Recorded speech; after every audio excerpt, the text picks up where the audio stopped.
Swayamprabha. Digital India. Educated India.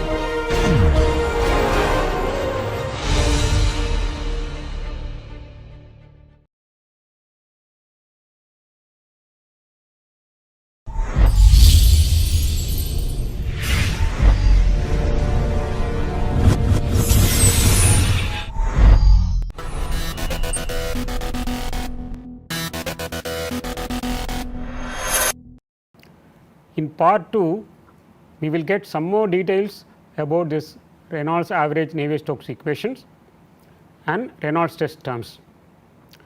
We will also get to explain about the closure problem. In the second part, we will explain why the problem of closure still remains. So, if I write the equation and bring it to the other side, the new term, if I bring the new term from left hand side to the right hand side, the same average Navier-Stokes equation can be rewritten in this form. The left hand side does not have that new term, and that is brought from there to the right hand side. The left hand side remains the same as the original Navier-Stokes equation, except that we use average quantity. Right hand side first term pressure gradient term, the viscous diffusion term is also there, but we have that additional term written and included in the derivative term. Now, these equations are specially called Reynolds averaged Navier-Stokes equation, in short form RANS. Now, this additional term rho ui prime uj prime, if you substitute units, so rho is a density and u is a velocity, if you substitute unit and check, it will have the same unit as mu into dou u by dou xj. Mu into dou u by dou xj is actually a stress. So, this quantity new term rho ui prime uj prime also represent stress, and that is why we brought these two terms together and grouped them. The derivative is taken separately outside. Now, in expanded form, that is by substituting value for I and j following that index notation guideline. For example, ui prime and uj prime, we substitute I going from 1 to 3 and j going from 1 to 3, we get u prime squared, u prime v prime and u prime w prime, and the derivative denominator we have xj, xj, xj and xj index is repeating, and for every value of j you get one term, but then they are added, and that is why you get here summation term. Next value of I, again j, we get another term, for next value of I and j we get another term. These terms are additional terms appearing in the Navier-Stokes equation because of the procedure that we have followed: decomposition of the variable, following tensor algebra, performing averaging. It will result in additional term called Reynolds test term. R I j is a symbol used, equal to minus rho ui prime uj prime. In terms of matrix, and I can write all these additional terms in form of matrix as shown here: rho u prime squared bar rho u prime v prime bar rho u prime w prime bar and other quantities. Now, if you look at each term little more detail, along the diagonal as I am showing here, you have u prime squared bar, v prime squared bar and w squared bar, and these are all what is known as a normal stress. So, along the diagonal element we get normal stress. Off diagonal elements, for example, u prime v prime bar, u prime w prime bar, v prime w prime bar, these are three off diagonal elements on one side. Similarly, we have three off diagonal elements on the other side, and these 3 plus 3, 6 off diagonal elements are called shear stress. So, following the convention sigma for normal stress and tau for shear stress, we write in the form of a symbol for the stress on the right hand side corresponding left hand side. Minus sign is retained and rho is retained. Let us put that equation again, but in slightly different form. We know from one of the beginning lecture that left hand side there are two terms, one is for time derivative, other one is for convection term. The time derivative term represent local acceleration, convection term convection acceleration, and if you put them together that will give total acceleration, and that is what is shown here with a capital D symbol. So, rho into d by dt of u I bar. So, this represents total acceleration written with average quantity. On the right side you have a pressure gradient term, then there are two terms. We know already this mu is a viscosity, and mu into dou I by dou xj we give you the stress, and it is contribution from laminar part. So, we write tau ij with a subscript laminar dou by dou xj, and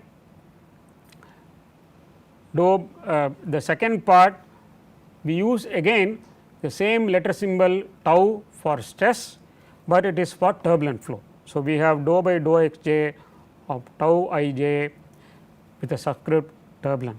So, what it means is the equation looks similar if you put laminar stress part and turbulent stress part together, there is only addition of turbulent stress part.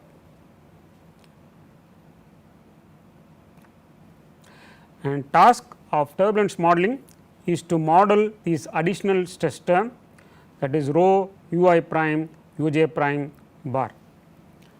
Now, let us look at little more detail.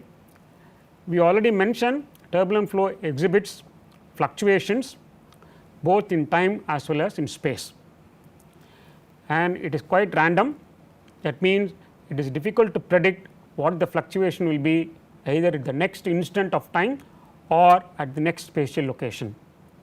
But what is possible is a statistical way of dealing with those variations. Now, if you look at this term, it is ui prime and uj prime. Ui prime is fluctuation of one variable and uj prime is a fluctuation of another variable. We do not know the ui prime itself, then it becomes much more difficult the product of two variations. Hence, we have to model somehow and replace the governing equations accordingly, and that process, that stage, that procedure is called turbulence modeling. I am showing here the same equation in a much detailed form without using index notation. The first set we have Navier-Stokes equation, this is otherwise Reynolds average Navier-Stokes equation, and you have bottom continuity equation. All these terms are already explained. Now, you can definitely appreciate using of index notation to write terms and finally equation. So, we have 3 terms for convection, 3 terms for stress, and we have 3 equations, all are compressed in one simple expression when you use index notation. And these stresses, additional stresses are known as Reynolds stress.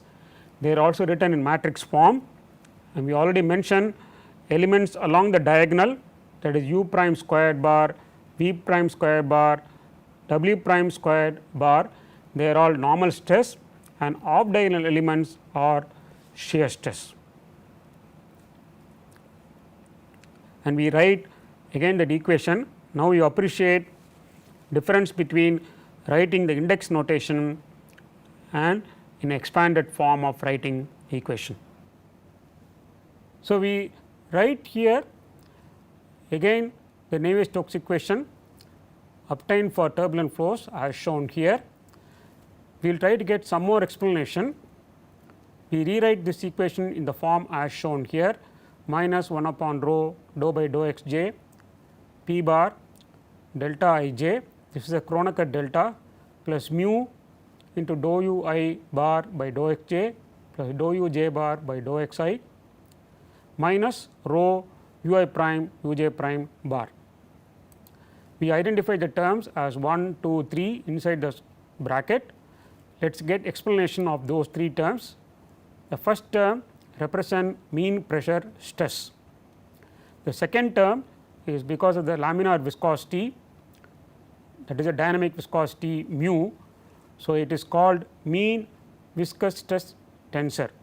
It is mean because we are using u I bar and u j bar. The third term is actually Reynolds stress tensor, and this is coming extra term because of the averaging procedure applied on the convection term.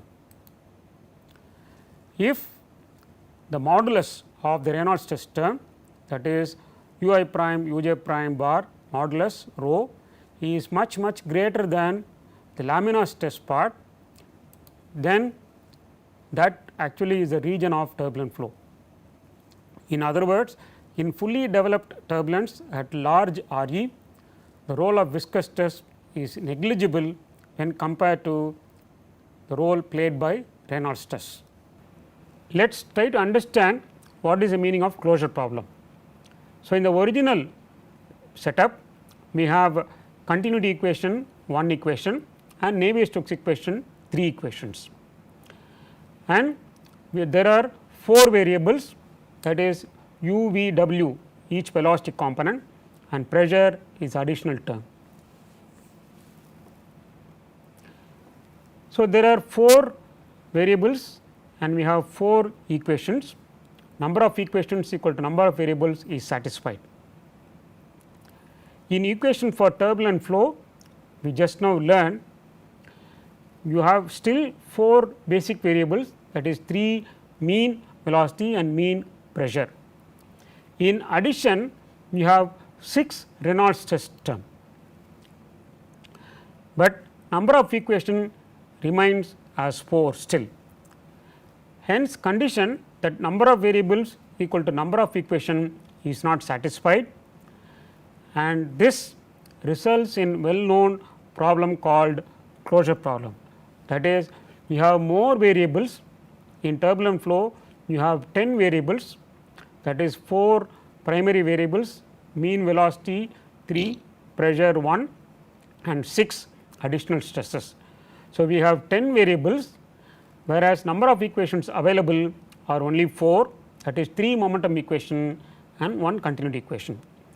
Hence, we have more variables than number of equations available, and this is what is known as a closure problem. There is a way to solve this closure problem.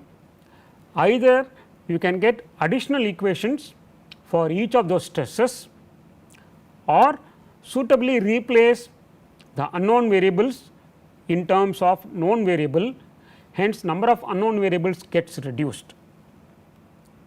In turbulent flow, it is possible to derive additional equations for fluctuating quantities and then find out also the equation for Reynolds stresses. But every time you write additional equation, it will only end up in more unknowns. Hence, the closure problem remains. The alternative way is to suitably replace unknown variables, that is the stress u I prime u j prime bar in terms of known variable. This process, that is replacing unknown variable by a known variable, is what is called turbulence modeling. So, in today's class we have learned in detail about equations, continuity equation, momentum equation, how to put them in index form, then how to apply decomposition principle for each variable and get continuity equation, momentum equation for turbulent flow. Momentum equation, when it is applied to turbulent flow after averaging is performed, is referred as Reynolds average Navier-Stokes equation. We learn while doing this process, it results in 6 additional unknown stress quantity, and they are to be replaced with the known quantity, and this procedure is called turbulence modeling procedure. The next class we are going to talk about different models available. Until then, have fun. Thank you.